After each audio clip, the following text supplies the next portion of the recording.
Hello, everyone, and welcome into the Behind the Bench Coaches Show, presented by Mike Costello Law. Tom Callahan here with you as we're kicking things off for yet another week of Columbus River Dragons hockey, joined, as always, by head coach Jerome Bechard. And this week's player guest is Cody Wickline. Guys, welcome. Good afternoon. Good afternoon, or for Wicks, as we I don't know what. Yeah, good morning. He had a good nap. We found out, but yeah, no. Tough day to have a nap. It's so nice out, Wicks. Well, it was the practice that you had for us today. I was a little tired. You know what? I mean, the good thing about practice is the fact that it's not punishment. It was just we need to do it. Yeah, I don't know. I thought maybe with a 3-game weekend you would have took it easy today, but no, that's why we did it, is because there's three. There's no conserving energy. Okay. It's making sure you're in shape, so you recover better for the third game. All right, that makes sense. Come on, you're better than that. You know that, Wicks. Come on. Well, hey, you know what? It's kind of the old Herb Brooks, the legs feed the wolf. Got to be able to make it through, you know. Yeah. Well, if I didn't give you yesterday off, then it would have been maybe different, you know. Right. Oh, okay. So, yesterday off. So, all right, it all comes to light. But we had spin. Paulie was running spin. That's just as hard. That's not hard. Come on.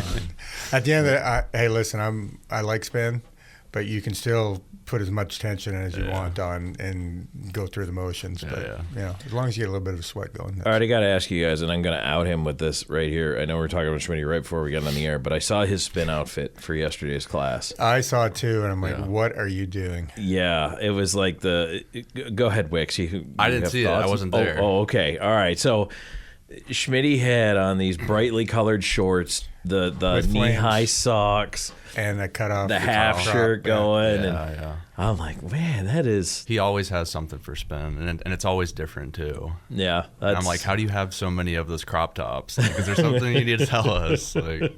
But I kind of love it. It was just a very 80s thing to me when I saw it. I mean, I can't remember the last time I had a cutoff shirt and a cutoff, like both arms and cropped. I think maybe I was 15. Yeah, I mean, it did used to be the thing. I did rock it with some pace setter sweats. You know, the ones with the big stripe down the on the side. Nice.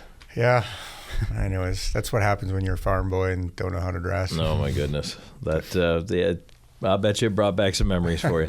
So my whole point in that was, number one, outrageous outfit the other day. But so that's a normal thing then, you're saying? He always has something going on. Yeah, he wants to be the center of attention, I think. It keeps it light, too. Yeah. Well, I guess that's good. Yeah. You know, when you're in the 45th minute of your spin class and you look over and you kind of start laughing. I mean, well, it's funny because he's always the last one to show up, so everybody's there ready, and then Schmitty walks in. He makes this good old entrance, and everybody's just laughing and enjoying it. So nice. Well, I mean, hey, as long as you guys have fun while you're working hard, you know, that's really all you can ask for. I mean, that's right. I agree. No, it was a good skate.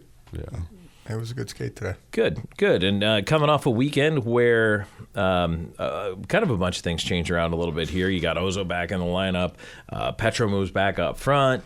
Ryan Gill gets his first goal. And, again, congratulations to him for plugging in and making that happen. And then, I mean, you know, Boomer, it's like the target's always moving during the season, right? Yeah. I mean, because of injuries and guys in and out of the lineup. Jamayev missed Saturday night, but you're still pulling through. You know what? Like, overall the weekend, you know, Winston-Salem, for whatever reason, we've owed them. They've had our number.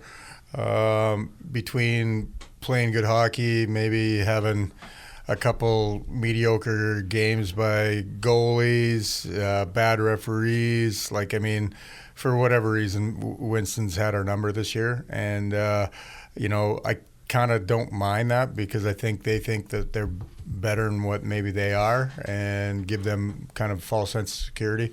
But, you know, I mean, I think we talked about it this afternoon. You know, Friday night, for 2 periods, we played great. And had the game in hand. Well, 2-1. I mean, and you're going to have games like that, and we were playing really good.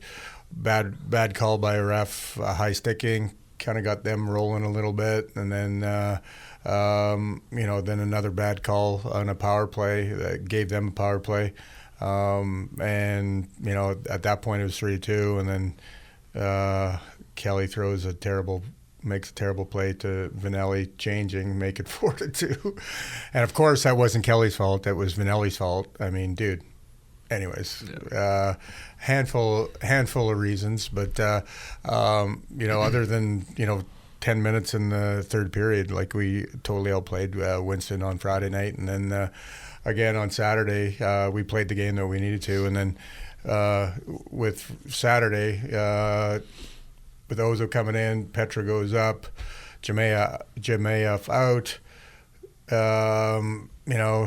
Krupi ended up being basically the 10th forward and being a power play guy. Scored a big power play goal with limited minutes. Dozer was with you and Aldi. Yeah. Dozer scores a power play goal. 2 big power play goals. Was that a power play goal? Power play, yeah. And then Krupi was also on power play with the other unit type thing. So, yeah, I mean, and then you throw in Gilly. Ryan Gill's been a warrior all year. Just a great teammate. Works his butt off no matter what, whether he's in or out of the lineup. You get the same thing out of him. And with the limited amount of ice that he does get when he does play, he always tends to make some things happen. He keeps the game simple. Every now and then he might need to move the puck a little bit, but for the most part, I mean, he keeps it really simple, and he's an easy guy to play with. And I'm just glad he got rewarded. Yeah, he's getting better and better too as the year goes on. You can tell in practice that he's getting more confident and stuff, and then in the game he's making a lot of great plays. Even the first game I think he might have had 2 or 3 shifts, and each shift he was out there, he was making curl-ups and hitting the high guy, penalty killing, doing everything. So maybe I need to say to other guys so they can start curling up and doing what I ask them to do all the time. You know what, though? I mean, look, let's be fair. If you're not a guy who's in the lineup all the time, what's the best way to stay in the lineup is to produce and to do what the coach tells you to do, right? Right. So, well, and I mean, that's what gets me in trouble. I mean, it's a fine line between barking and yelling and just being a total hard guy all the time, which tends to kind of wear thin after a whole year. So I don't do that, but then every single guy on our team has a leash, and it's about 150 feet long, and I need to probably bring it back a little bit. And moving down the end here with everybody involved. Like, I mean, at the end of the day, there's guys that are going to be sitting that aren't used to sitting, and they have to kind of take that with a grain of salt or go away. Well, so Wicks, in your career, I mean, if you've ever been sad or you've ever been told, "Hey, wake up," I mean, how do you deal with that? It's happened a couple times in junior, and I think it can help a player too if they're going through something. You just sit a couple games out from up high and see it from a whole different perspective, and then you just want to try and keep things simple too. It forces you to be more simple and kind of like what Gilly does, just do things that the coach likes and try to get back on his good side. But I think it can help. It just depends on how the player takes it. Yeah, that makes a lot of sense. I wanted to also talk to you guys. So, a couple of power play goals in the weekend, another shorthanded goal. By the way, this team leads the league in shorthanded goals. Do we have more shorthanded goals than power play goals? That's what it seems like. It might be close. No, seriously, 10 shorthanded goals this year. It's probably pretty close. I mean, we probably only have 20 power play goals. Again, we're probably have the least power play opportunities in the league by 100. Yeah. And then, with penalty kill, I mean, I think we're up there with our penalty kill as far as killing penalties opportunities. That's good. I mean, we're pretty aggressive on the kill, and at the end of the day, we read the plays pretty well, and when you're aggressive and you got guys reading, good things happen. Yeah. So You're driving me back to the interwebs, by the way, because now I want to see this. how many opportunities? I'm curious to know also That's what number I of wanna power know. play goals versus number. Okay, so River Dragons power play 17.1%, 22 power play goals on One whole 129 percentage chances. in a weekend. Way to work, boys. Yeah, nice. It's so 22 power play goals on 129 chances in 36 games. So 10 shorthanded goals, and that is time shorthanded 160 times shorthanded. So, and you've given up 21 power play goals. But it's just, no one else is even near double digits as far as shorthanded goals go. Binghamton's got 8, so I guess they're close. But just what is it about this team? Well, again, I think the guys work hard. Penalty kill is nothing but hard work, stops and starts, and reading and reacting. And over the weekend, actually, I kind of trimmed down a little bit with the personnel wise. Like our whole team can kill penalties for the most part, minus Jay, and then everybody can be in the power play as well. On Saturday night, I really kind of pared it down where really I only had maybe 3 units going on the kill. Yeah. Where prior to that, I'm trying to get everybody kind of in and keeping their ice time kind of the same or whatever. So anyways, change a little bit, make good things happen. Yeah, and Wicks, I want to get into the season you're having too. We're going to talk a little bit about that. But when you get special teams time, and again, you're a part of that Dozer power play goal setup, which that was a really nice goal. Yeah, like that one was a pretty sweet setup. Mm-hmm. Talk us through that one a little bit, how that broke down. Well, we won the face-off, and Paulie kind of walked the middle there and threw it back down to Thomas. We play kind of the opposite flank sides of each other, and he kind of saw me just busting down kind of towards the corner and threw it to an area to me, and then Dozer came from the corner. I saw him sprint right to the slot, and I just kind of threw it under the D-man's stick, and he made a nice play to get that up high. So I know Dozer's been wanting to play with me in Aldsey all year, so it's nice to see him get rewarded like that. Nice. You know what? And just catches the post, goes in. Like sometimes when you're not going well, that hits the post and goes the other way. But when it hits the post and goes in, especially for Dozer's been in a rough stretch. Maybe you exhale a little bit and go, oh, finally. Yeah, he definitely gets his chances too. It's crazy. I think he could have had 4 that game. Yeah, like grade A, backdoor, but they'll come. Baby steps, right? Yeah, baby steps. All at the right time. Yeah. Yeah, it's it's funny. We talk about it being a long season, but Boom, you and I were talking about earlier today. October, now we're in February, working our way through. We got still 2 months of regular season. It's nice that the games are so spaced out, but it can still kind of be a grind if you let it. No, it definitely is a grind. When it comes down to it, like pretty much you're playing every weekend, and depending on like this weekend, 3-3, that shortens the next week up because they'll have Monday off, and then we go to Mississippi. Is it another 3-3? I don't know if that was a 3. After this weekend? Yeah. I think we play Binghamton at home, right? Okay, maybe we're home 2 weekends. Anyways, it is a grind.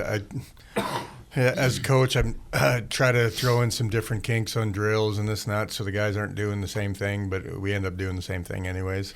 And it is a grind. And like today's practice was a tough practice, a lot of one-on-one battling, a lot of skating, and really it's a matter of an hour of hard work, battling kind of competition-wise or whatever, or 45 minutes of this and skate for 15 minutes. I think my way's better competition-wise. Guys tend to have a little bit more fun that way. So, anyways, it was good, and like to see.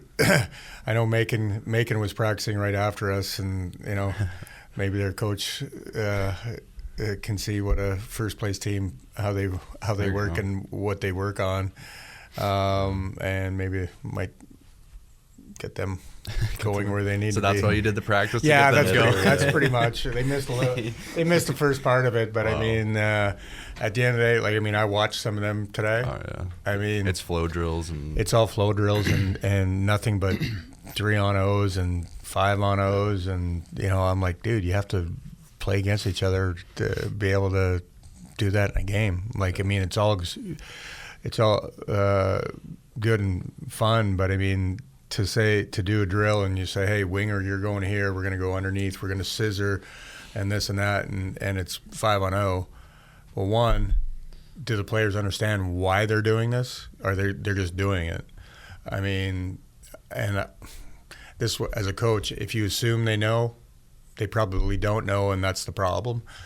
I mean, some of the stuff we've gotten into over the last little bit, I mean, I would like to think half the guys understand why we do it, Yeah. but I would say the other half have no clue and they just do it. I mean, like, guys, everybody plays defense the same way, and we got 5 guys in the corner over here. We need to be able to release the pressure and take it over on this side and be automatic with it. Yeah. And, this weekend against Winston-Salem, we're pretty much automatic with a lot of things. Our rushes, our breakouts, and in zone possession, like, move the puck before you lose it. The guy's coming, he's already out of position. You don't need to do anything right now.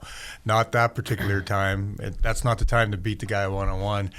When I bump it behind the net and that guy is truly on a one-on-one and we're in zone, that's where I want you to beat the guy out of the corner and take it to the net and look for another guy. So anyways, I think half of it is making sure your players understand why you're practicing this, and hopefully that will relate to the game. It was like one of those things too in practice when we're doing that like 2-on-2 chip-in drill.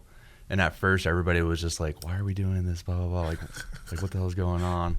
But then, like this, I think we're finally starting to get it. And like this weekend too, with the bad ice, like we were like Petro was chipping the puck into himself, and guys were going across rink to each other and getting the first touch on the puck. And I think like that's kind of what he's talking about. Well, and then Winston-Salem, I haven't seen. I really haven't watched Binghamton play, but Winston-Salem and Danbury, for sure, their D hold the blue line. Yeah.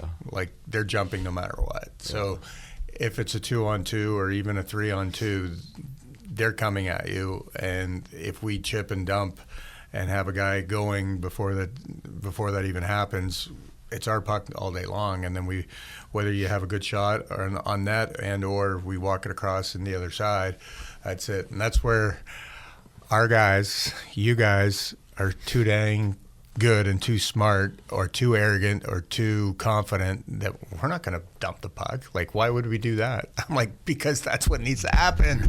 And I'm thinking the last couple of weeks, I think we're finally starting to figure out. And then we come into Delaware. Like, there's no reason for us to even think we're going to lose, right? But if we fall back into the stuff that we've been able to get away with playing-wise, that'll give them an opportunity. Yeah. If we play simple and chip and dump in this game, Delaware won't touch the puck all weekend. I hope people are taking notes out there. I mean, it's literally that simple. I mean, I've played on a team, or Peoria, the first year, we were really undermanned at the time or whatever. And John Gee's a really good coach. I may not like him as whatever, but I mean, they play a certain way, and they play that puck possession in zone. They get it. They're like on a power play no matter what. Like up, down, D to D, nothing, throw it back down, walk it back up, bring it back, scissor, all that stuff. You can't.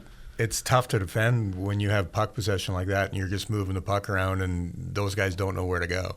And if we are able to break out cleanly and get into the offensive zone and do that, like, I mean, yeah. Anyways, that's my game plan for this weekend. All right. Well, there you go. Let's take a break. We'll let that sink in right now. When we come back, we'll talk a little bit more about Delaware's coming in this weekend. It is Military Appreciation Night on Saturday night, and then on Friday night it is Education Night 2.0. Of course, we have the Sunday matinee built in there as well. We'll be back in just a moment with more of the Behind the Bench Coaches Show, presented by Mike Costello Law.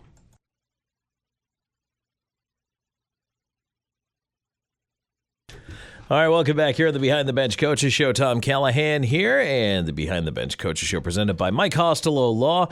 We're joined by head coach Jerome Bechard and this week's player guest, Cody Wickline. And guys, we were talking a little bit about Delaware coming up here this weekend, a team we haven't seen yet. And so, Wicks, I want to ask you, I mean, you haven't seen a team all year. Do you like that? Do you like the fresh competition? Yeah, personally, yeah, I do. I like going to like on the road, playing against all those teams, playing in those new venues, and then obviously having them come here. So Delaware, yeah, they won both games last weekend. I'm pretty sure They did. Yeah. They beat Elmira twice, and they made some moves and got some guys in. So I know a couple of players on their team used to play here, so maybe they're going to probably come out flying, trying to prove a point this weekend. Yeah, that's an interesting point too. I mean, Boom, I'm sure you as a player, there were buildings you loved going into and probably guys you wanted to stick it to, and then, you know, the probably same thing coming into Columbus. I'm sure they would come in here and want to. Every building I played in, I wanted to stick it to them. All right, there you go. But I was never on a team. One, I've never been traded. Never been. Who could trade you? I've never not made a team. So. Okay. Well, there you go. So you really didn't. What's on your bulletin board then? Huh? Who do you put on your dartboard and throw darts at? Guys that treat me the wrong way for the wrong reasons. Okay. Fair enough. Fair enough. All right. That's all right. Well, Wicks, since we're getting nothing out of Boomer on that one, I'll ask you as far as, you know, like motivation when you're coming into a spot like that. So if you're saying if I'm on the other end, right? If you're the guy who either you were traded from a team or felt like, you know, you didn't. it definitely adds a little bit. There's been like in junior, I played against Rio, and their coach didn't want me the year before. That hurts, huh? Yeah. Wicks, they didn't want you. They didn't want you. But I don't know. It adds a little bit, and then you just want to go out there and score. I think that's what most people do. Some of the guys that have been traded for whatever reason, and they're on our team, and we're playing that team. You know, I know it's usually pretty fun. Those guys usually put up $20-$50 for the game winner to make sure we win, and then you know, I know we always used to say, hey Wicks, these guys didn't want you. Hey, have a big one type thing, and it does get you motivated or whatever. So you know, but yeah, you know, I don't know who's there. I know Marquise, MGM. I don't think there's anybody else. Is there somebody else? That might be the only one. I know he'll probably have a little grudge and want to show out a little bit. And he is a little dynamic little player. He skates well. He's a feisty little guy and this and that. And I loved the way he played. I just wish he needed to grow up a little bit, and maybe he has. Grow up a little bit and somewhat be a little bit more of a team guy and fit into that locker room, because just being a good player and not being able to fit into that locker room for whatever reason isn't conducive of a winning team. And I guess kind of the other point to that too is it's human nature, right? I mean, to want to go back and go at a team or even a coach, or maybe there's a player on the other team. Mm-hmm. You know, I mean, sometimes even, I mean, Wicks, you ever had a situation where there's a guy across from you lined up and you're like, I just want to beat that guy. I'm going to beat that guy. No? I can't think of every one. time I stepped on the ice. Right. Now, that's why I didn't ask you, Boomer. You're like, whoever lined up next to me, I'm going to beat that guy. Well, I think I said this before. Like, I mean, obviously back in the day, it was a one-man system, and it didn't matter who was lined up. And if I was on the board and the ref's on the other side, I knew there's no way he could see what I was doing, and that guy would be getting a stick in the back of the knee, top of the foot, whatever, every face-off. Didn't matter where it was. Every face-off. 2 different types of players here. I would never do that. Why not? I'm not hurting you. I'm just, hey, to let you know. I'm just letting you know this is going to be easy for you tonight. And then, you got to teach me a couple things. And then I win. Then we win the game because you're the best player, and you shut down already. And you're either chasing a guy like Boomer, or you're looking over your shoulder for where he is because you don't want to get the next stick in the back of the head. I do that to you, and then I have all the meatheads running after me to stop me, which allows you, my guy, to go out and go win the game. I'm like, you guys just go have fun. I'll take all the crap for you guys, and you just go and score some goals. Yeah, absolutely. So I would say that's probably Krupe, right, for us? Yeah, for my line? Yeah, I guess. I don't know. Not really sure. Yeah. Not really sure. Oh man, that's funny. You know what? Everybody contributes in their own way. And that's the long and short of it. Whether it's you're the work hard, be a good teammate guy, or you are the guy who goes out and scores the 30 goals. Well, just on the weekend, with Petro, Undy, and Gilly, obviously Petro can score, Undy can score. Undy's not a prolific goal scorer. I don't understand why he doesn't. Well, I do, but. Basically, I matched them against the forward line, and they shut them down. Now, work ethic and not so much physical play because Undy's pretty physical. Petro can be, but he not really, and Gilly definitely not. But just work ethic. I could care less if they scored a goal. And more times than not, if you got a line like that is capable, and if they're responsible in their own end and able to forecheck, back check, and all that stuff, more times than not, if they play against the number one line, most number one lines in our league don't like playing in their own end, and they're not very good at it, so they're going to get rewarded by scoring. Where you got the teal line, they're kind of like the number one line. Line against, right? I was trying to put our number one line against their number one line to cancel them out, and anyways, we're getting down to the point where really roles need to be defined as far as that goes. I'm like, hey, that line is there, guys. I could care less if you score a goal. Like, your job is to shut that line down, make sure that they don't get anything, and then let everybody else go. And more times than not, coming down to the playoffs, those are the guys that are going to make us win in the playoffs, and those are the guys that are going to score the big goals and this and that. So, and especially in the playoffs, how many times you see it goes in off a shin pad or somebody's backside, and those are the ones that win you hockey games. Yeah. So, well, let's take another quick break here. When we come back, we're going to dig in on Cody Wickline here, Flower Mound, Texas. First, I'm going to ask you where deep in the heart of Texas that is. So we'll get into that when we come back here in just a moment. It's the Behind the Bench Coaches Show presented by Mike Costello Law. Thanks for joining us, everybody. We're here every Tuesday night at 6 p.m. Eastern Time. It is the Behind the Bench Coaches Show, and it's presented by Mike Costello Law. There is a TV Coaches Show. It airs on Channel 16 CTN on Thursday nights at 7, and then a replay on Saturday mornings at 11 a.m. So check that out as well. It's a half-hour version. We don't get the privilege of a player guest, but Boomer and I do get to sit there and talk some hockey with you for a while. But we do have a player guest joining us and this week it's Cody Wickline.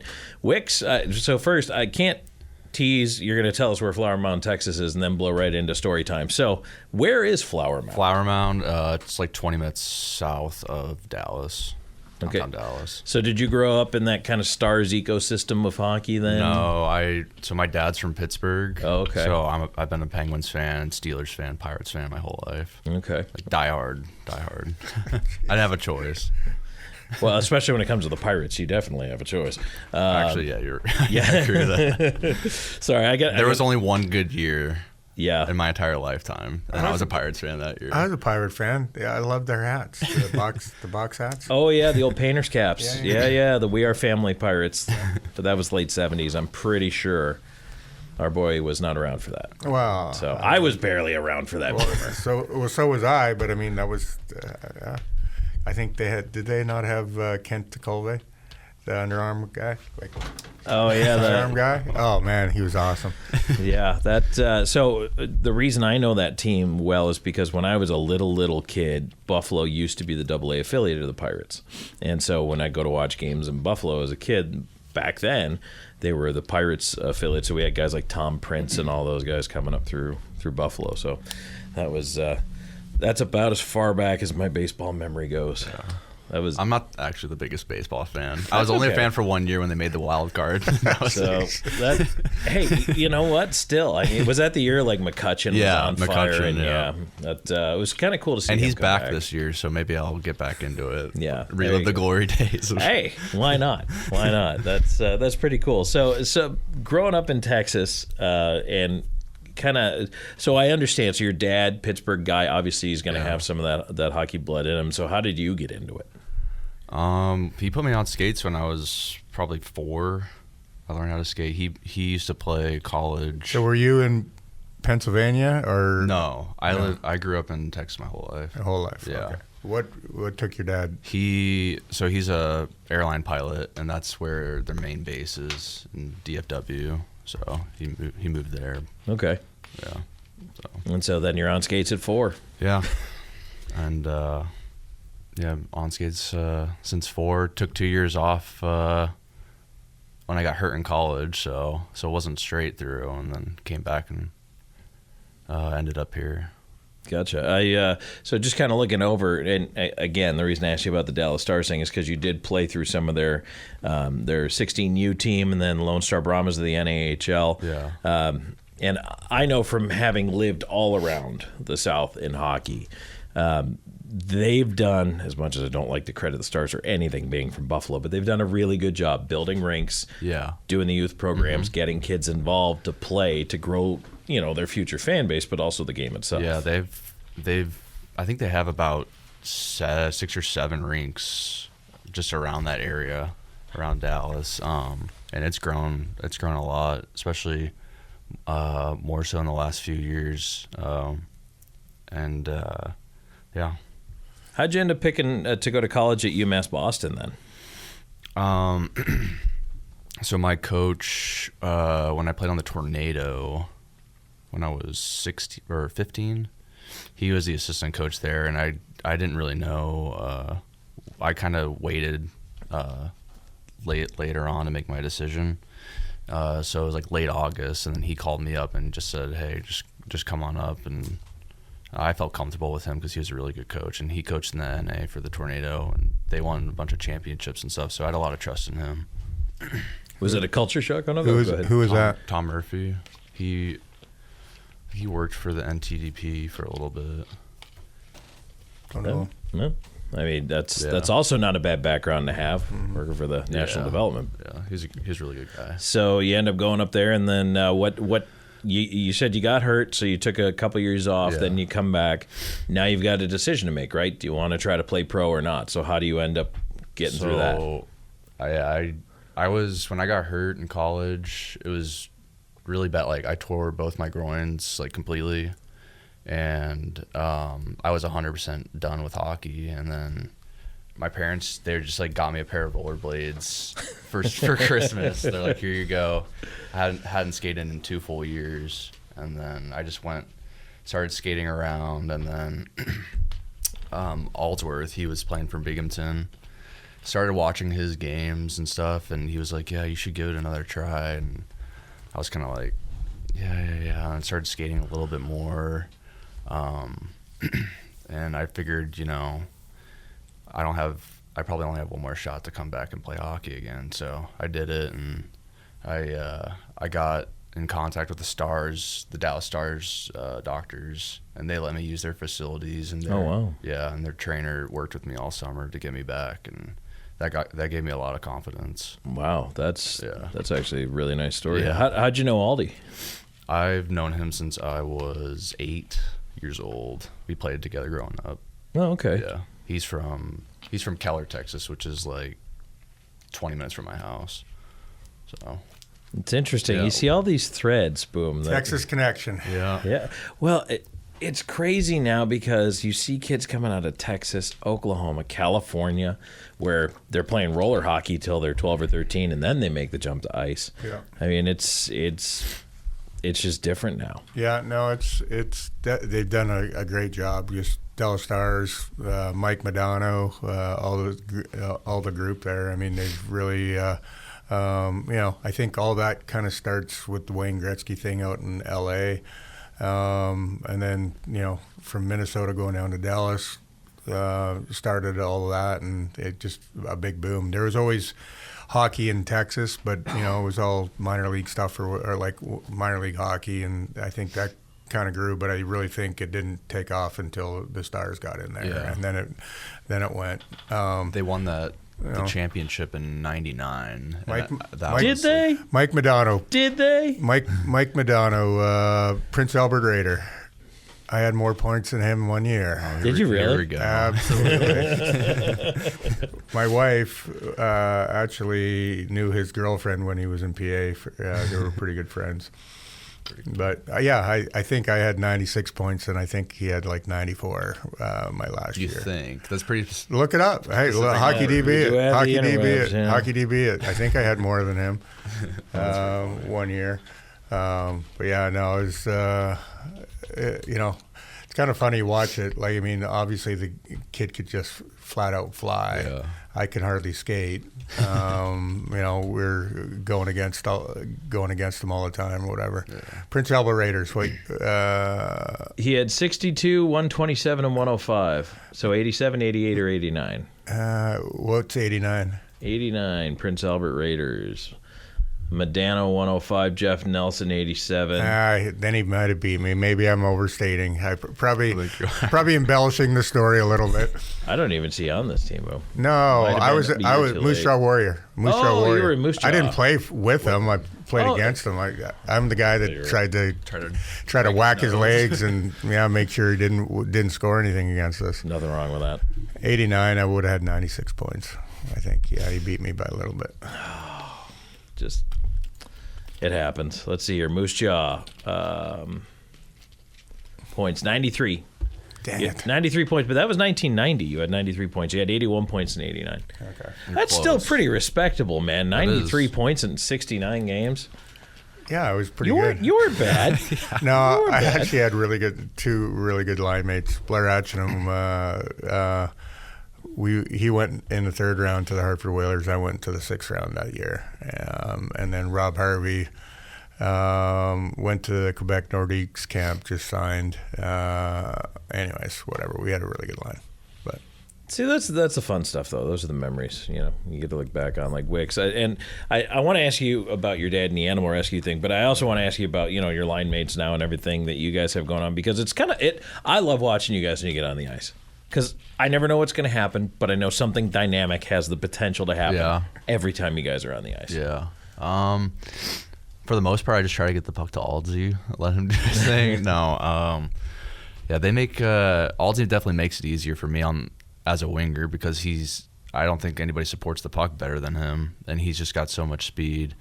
And I think me and Krupp can just kind of headman the puck to him and let him do his thing. And I think we're better, more so down in the corners, trying to get the puck to him, to Aldsey. But I think our line's pretty good. And me and Kruppy this year just kind of been together, just me and him. Aldsey's been in and out, and I think whoever is with me and Kruppy finds that it's pretty easy to play with us.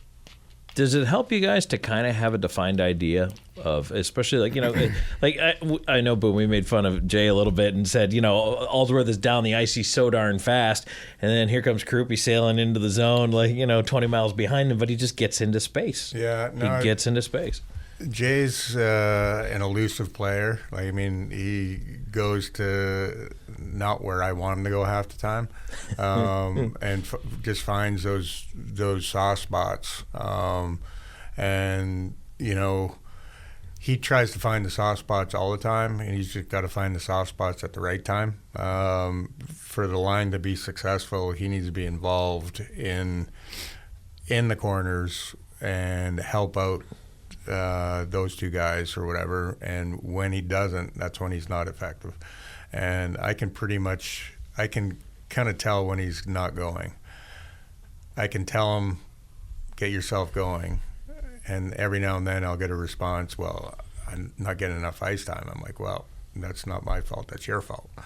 But you can pretty much tell him, get rolling, and he'll either get rolling or he'll shut down. One of the two. And, for the most part this year, he's got going. Like like I said, it's taken me 4 years to get him to where he is. He still falls into some bad habits at the wrong times, wrong times of games. But 90% of the time this year, he's been pretty spot on. And this guy here, Wicks, just always working, man. I feel like you're one of those guys that brings the hard hat. I appreciate that. I just I don't know. I'm kind of I feel like I'm like in between Krupp and Aldsey.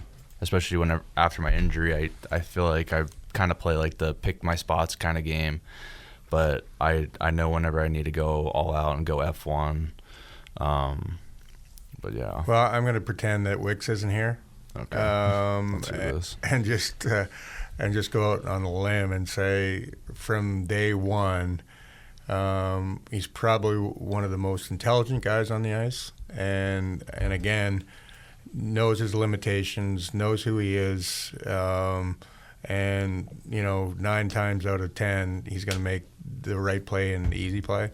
He'll make a difficult play if he needs to, but for the most part he's a fairly simple player, with a little bit of jazz in between. Just he's not flat out fast. He's more elusive and shifty, kind of. I don't want to overstate it, but a Wayne Gretzky kind of guy, because Wayne Gretzky wasn't blazing fast. He was stop and start and elusive, and what made him good is he knew where everybody was on the ice at all times. Spinorama, backhand, far side, right on the guy's tape, and a goal. Like, who does that? Nobody can do that. Yeah. Not that you're Wayne Gretzky per se, but you're. I see a Spinorama backhand backdoor on the tape. No, but I'm just saying that he's not. He plays his game. He plays with what God's given him really well. I definitely think that, like you said, that's my strong suit. Is just like my hockey IQ, because. I grew up watching. I watched like almost every Penguin game. I watch a lot of hockey, especially when I was hurt too. I was watching hockey nonstop. So I think that's one thing that never left. Whenever I took that break too, is just my intelligence on the ice. Well, it's intelligence, and it's like that linebacker. It's sort of like that linebacker in football. You're reading the quarterback's eyes, and you're reading everything. It's the hockey IQ, the playing, but it's more. That's all. What's the word I'm looking for? That's all intuition and reading, reacting, and this and that. And that's where he's above a lot of guys in this league. Yeah. You can't teach the instincts. Yeah, instincts. There you go. Yeah, that's what I'm looking for. Yeah. So before we get to the break, though, so your dad owns a plane. We found out he was a pilot. You said he owns a plane. You guys are doing animal rescue stuff in Texas. Yeah, so talk about that. So when I got hurt, when I got hurt in my sophomore year, I was kind of just trying to figure out what to do. And my sister, she was a flight instructor. She just got hired by an airline. She took me up and kind of just like introduced me to aviation, flying and stuff, and taught me how to do it. And at first I was scared, but I got over that, and I started to enjoy it more and more. And then last summer I got my pilot's license, and me and my dad were just doing animal rescues, going to not shelters, but going to airports, and people were bringing their dogs. if like shelters were getting overfilled and there were like dogs that were about to be put down and euthanized, so we would go pick them up and then fly them back to Dallas, and people would distribute them to other shelters. So it was an easier way to like build up hours and then also like do something instead of just going up and flying around for no reason. Right. So it gave you like an objective, and it made it easier to get my license and stuff. And he's still doing it, and I think we're probably going to do it again this summer. And also, I mean, there's a nice purpose behind it as well. You know, you're doing some good. Yeah, so for sure. How many hours do you have to train or fly, actually spend in the air to become a pilot? You need it's either 40 or 50, I forget. It's actually not that much. Yeah, no, that's not a whole lot. But I think I spent more time learning to drive a car. Yeah. I personally have around 700. So, yeah, I have a lot of experience. I actually used to be scared to fly, which is actually kind of crazy. If there was any sort of turbulence. Single engine? Yeah. Oh boy, do you have a parachute on there? No. Don't they have planes with a parachute? Yeah, they do. Yeah, that's the only way I'm going up there. You want to go up with me? I would go up there, but I need a parachute. I need a parachute. He needs a parachute. I'll the plane needs a parachute. I'll give you a personal parachute, not the plane parachute, and I'll just push you out. Are they expensive? Yeah. Are they? Well, I mean, I don't know. Single engine. Yeah. I mean, those little guys they don't really glide well. No, but we'll be all right. We're not going to put it down. Hey, fun fact. I don't know if you know this. I think Wicks might know this, but do you know that 1 mile out of every 5 on the national highway that was built under the Eisenhower highway system is dead straight for use as an emergency runway in time of war? Huh. I did not know that. Every 5 miles. That's a radio geek. That's a radio geek piece of information. Guilty as charged, ladies and gentlemen. Guilty as charged. What a geek. Yeah. Sorry, Tom. You nerd. Yeah, you wait till you got to land your plane on a highway, buddy. You'll be looking for that straight stretch of land. Oh, thanks, Tom. There's a straight runway somewhere. Yeah, or a straight highway. There's always a runway somewhere. So, all right, we'll take a quick break. We'll come right back here with a little bit more of the Behind the Bench Coaches Show. Maybe some flight instruction, too. Who knows? All right, right back with more in a moment.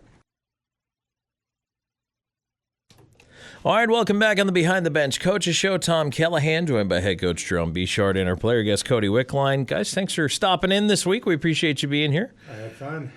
I learned a lot from Wicks this week too, so that's pretty cool. I know if Boomer, if I see you up in a plane, I'm gonna get him. You can have 12 parachutes. Boxer rescue from Dallas. There you go.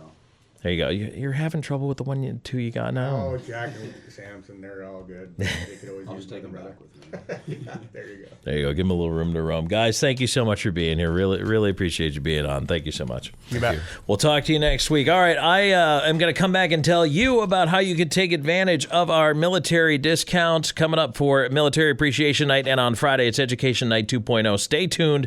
That's on the other side of the break as we wrap things up. Behind the Bench Coaches Show, presented by Mike Oslo Law.